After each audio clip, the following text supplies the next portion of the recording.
Perguntas que não têm resposta. Antes disso, curte, compartilhe e comente. Se gostar, segue para mais conteúdos como esse.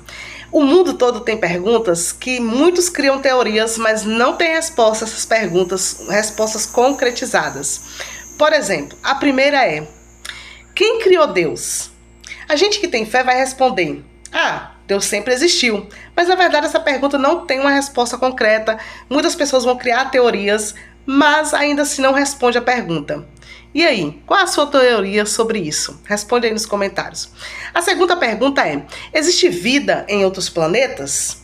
Muitas pessoas tentam responder fracassando. Por quê? Porque essa pergunta não tem resposta, apenas é um mistério de Deus e só Ele vai poder responder a gente quando Ele quiser, lá no fim.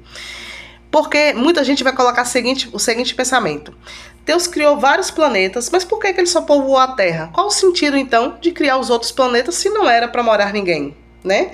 Tem essa cogitação, muitos tentam responder, mas na verdade é uma pergunta que não tem resposta e as teorias têm, mas não tem resposta. O que você pensa? Qual a sua teoria sobre esse pensamento? Outra pergunta que não tem resposta é: com quem Caim casou? Por quê?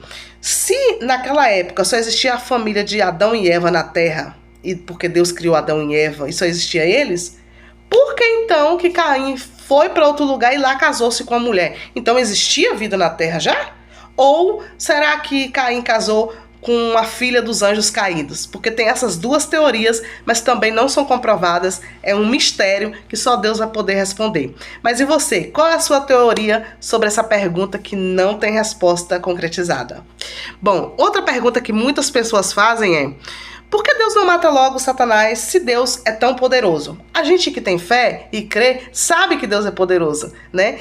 E nós cogitamos o motivo, porém também não tem uma resposta concretizada, porque é um mistério que só Deus vai poder responder um dia, se assim Ele querer. Mas muitos teorizam que Deus não faz isso por conta da gente, porque temos que ter o livre-arbítrio de escolha a quem queremos seguir. Então Deus está dando tempo ao tempo para poder fazer isso. Outros acreditam que não, que Deus não mata porque Deus gosta dessa guerra. Tem muita gente que tem várias teorias, mas ninguém consegue comprovar nada, então é uma pergunta sem resposta e eu gostaria de saber qual é a sua teoria, o que você pensa sobre essa pergunta. E a última pergunta, para deixar aquele melzinho para a gente ficar aí pensando e analisando, é: onde fica o final do céu? O céu tem fim? É uma pergunta também sem respostas, que muitos cogitam a resposta, mas ninguém sabe responder, porque não temos esse poder, é apenas um mistério que Deus um dia revelará a nós, se for da vontade dele. Qual é a sua teoria sobre o céu também?